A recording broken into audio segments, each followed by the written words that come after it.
Halo anak-anak, berjumpa lagi di dalam pelajaran matematika. Hari ini kita akan belajar judul yang baru, yaitu tentang bangun-bangun yang sebangun. Nah, subjudulnya adalah mengidentifikasi bangun-bangun yang sebangun. Yang kedua, menggunakan sifat-sifat bangun yang sebangun untuk menyelesaikan masalah.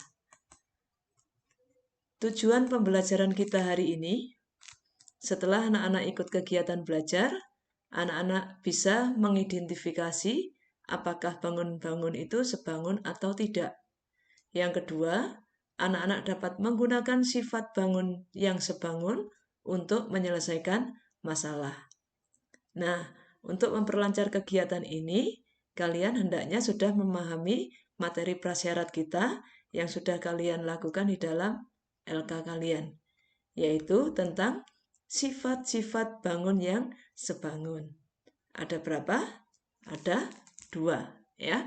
1, sudut yang bersesuaian sama besar, dan yang kedua, sisi yang bersesuaian memiliki perbandingan yang sama. Sifat 1 dengan sifat 2 dihubungkan oleh kata hubung dan. Saya beri warna merah karena itu penting, ya. Artinya apa?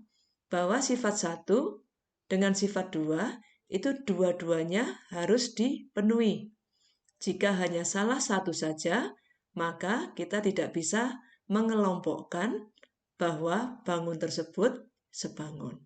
Ya, jadi dua-duanya harus dipenuhi. Supaya jelas, kita lihat infografis berikut ini. Nah, ini ya. Ini yang sifatnya tadi. Sudut yang bersesuaian sama besar dan sisi yang bersesuaian memiliki perbandingan yang sama. Kita lihat dulu yang atas. Ya. Jika dua bangun memenuhi sifat 1 dan sifat 2, ya, artinya seperti itu. Saya ulangi lagi.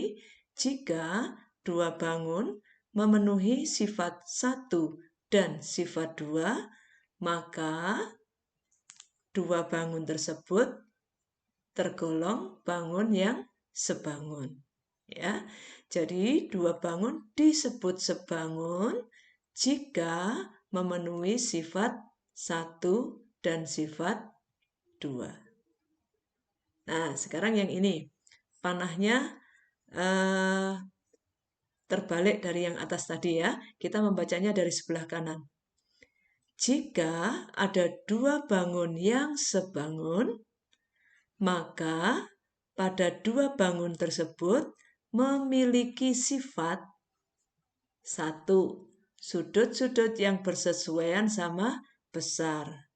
Dan sisi-sisi yang bersesuaian memiliki perbandingan yang sama. Buat diulangi ya. Jadi kita baca dari sebelah kanan.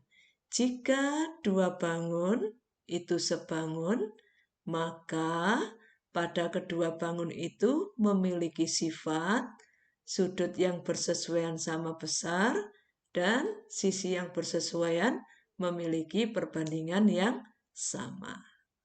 Nah, diagram ini nanti yang kita jadikan untuk menyelesaikan beberapa soal yang akan saya contohkan berikut ini. 1, ini ya.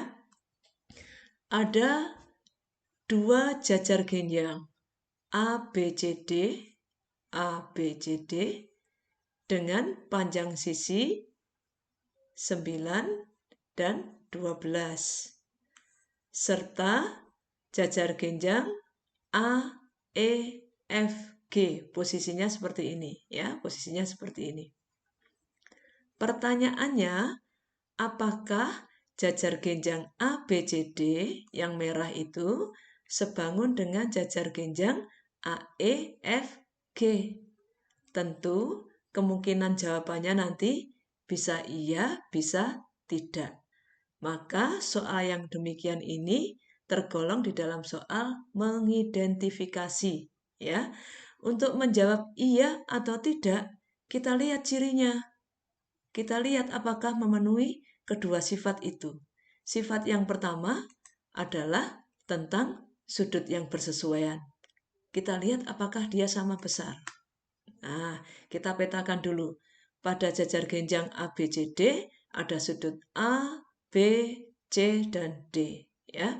Pada jajar genjang AEFG ada sudut A, E, F, dan G. Ya. Sekarang Ibu Ati pasangkan ini. Yang bersesuaian itu artinya yang seletak. Ya, yang seletak. Sudut A letaknya sama dengan sudut A pada jajar genjang AEFG. Sudut B pada jajar genjang ABCD seletak dengan sudut E. Nah, ini yang namanya seletak ya, bersesuaian atau terletak pada posisi yang sama. Nah, sekarang kita jawab apakah sudut A sama dengan sudut A?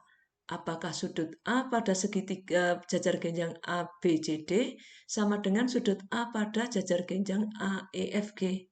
Oh iya, sama.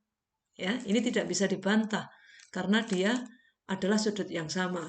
Maka besarnya pasti sama. Kemudian sudut B sama dengan sudut E. Ya, sama nggak kira-kira ini? Oh iya, sama. Kenapa?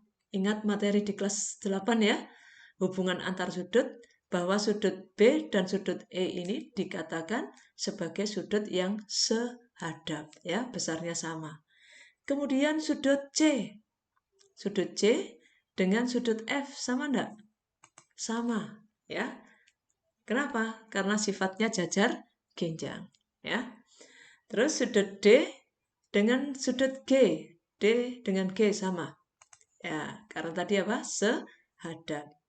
Maka sifat 1 terpenuhi, yaitu sudut yang bersesuaian sama besar. Ya, ingat tadi sifatnya tidak hanya 1, melainkan ada 2.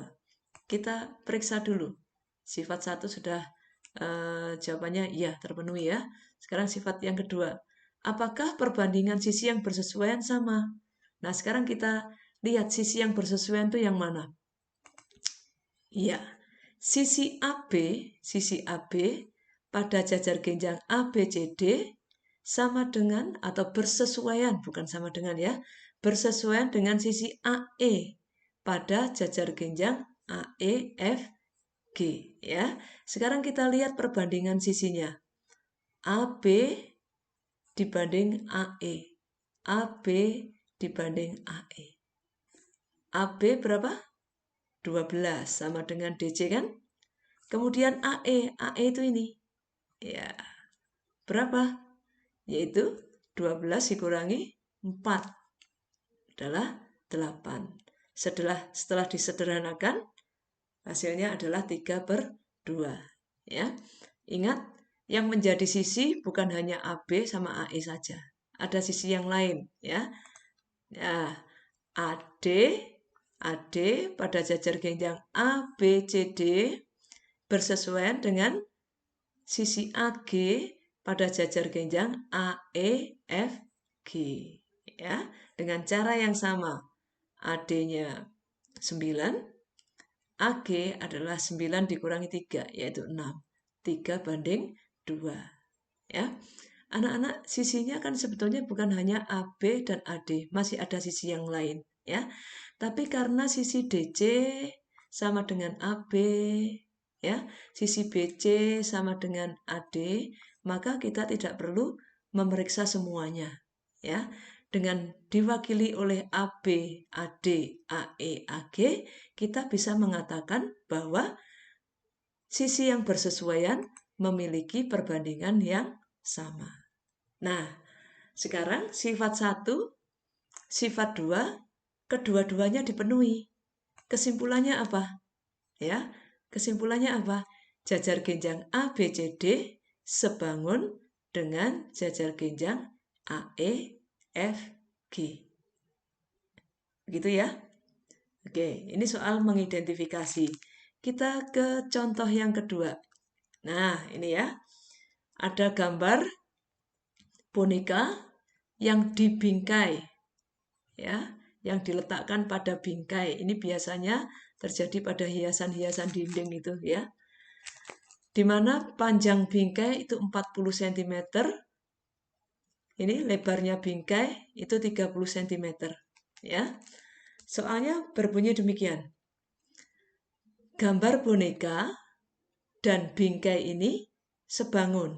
Ya. Jadi gambar boneka persegi panjang yang dalam dengan bingkai persegi panjang yang luar, ini dikatakan sebangun. Ini di dalam soal sudah dibilang seperti itu. Jika lebar bingkai bagian atas, kiri, dan kanan yang tidak tertutup oleh gambar. Nah, ini kan ada bingkai yang tidak tertutup oleh gambar, ya. Jika lebar bingkai bagian atas, kiri, dan kanan yang tidak tertutup gambar itu 5 cm, ya. Maksudnya apa? Itu seperti ini, ya. Jadi ini lebarnya 5, 5, 5, ya. Atas, kiri, kanan. Ya. Yang ditanyakan berapa lebar bingkai bagian bawah yang tidak tertutup oleh gambar yang di sini yang ditanyakan. Berapa itu? Ya. Nah, ini adalah menggunakan sifat-sifat dari bangun yang sebangun untuk menyelesaikan masalah, ya. Oke, karena dia dikatakan sudah sebangun, maka sifat tentang sudutnya berlaku. Yang kedua, sifat tentang perbandingan sisinya juga berlaku. Nah, dua-duanya ini apakah akan kita gunakan semuanya? Gitu ya. Kita lihat dulu masalahnya. Yang ditanyakan tentang sudutnya atau tentang sisinya. Kita pikir dulu. Oh, ternyata tentang sisi. Maka yang kita gunakan adalah perbandingan sisi yang bersesuaian. Ya, bagaimana cara nulisnya? Kita tulis dulu. P itu adalah panjang, L itu adalah lebar. Ya, jadi kita tulis dulu perbandingannya, yaitu panjang bingkai dibanding dengan panjang gambar sama dengan lebar bingkai dibanding lebar gambar. Ya, jadi panjang bingkai dibanding panjang gambar sama dengan lebar bingkai dibanding lebar gambar. Ya, setelah itu kita masukkan datanya. Panjang bingkainya 40. Panjang gambarnya, nah panjang gambarnya ini berapa ini? Meskipun di dalam soal tidak tercantum, kita bisa mencarinya. Caranya adalah 40 dikurangi 5 dikurangi 5. Ya. Kemudian lebar bingkai. Lebar bingkai adalah 30. Lebar gambar yang ini. Berapa lebar gambar? Adalah 30 dikurangi 5 dikurangi B. Gitu ya. Sekarang kita sederhanakan. Oke ya, 40 per 30 sama dengan 30 per 25 min B. Ya. Kita lihat ruas kirinya, ini bisa disederhanakan menjadi 4 per 3 ya. Kemudian kita kalikan silang, menjadi 4 kali 25 dikurangi B, kemudian 30 dikalikan 3 ya, karena nolnya tadi udah dicoret. Ya, kita buka kurungnya. Kemudian kita pindah 100 ke sebelah kanan, berarti 90 dikurangi 100 adalah min 10. Min 4B sama dengan min 10. Berarti B-nya adalah min 10 dibagi min 4 sama dengan 2,5. Jadi ini 2,5. Ya. Maka lebar bingkai bagian bawah yang tidak tertutup gambar adalah 2,5 cm. Ya, gitu ya. Semoga apa yang Ibu Atik jelaskan dan contohkan itu bisa kalian pahami.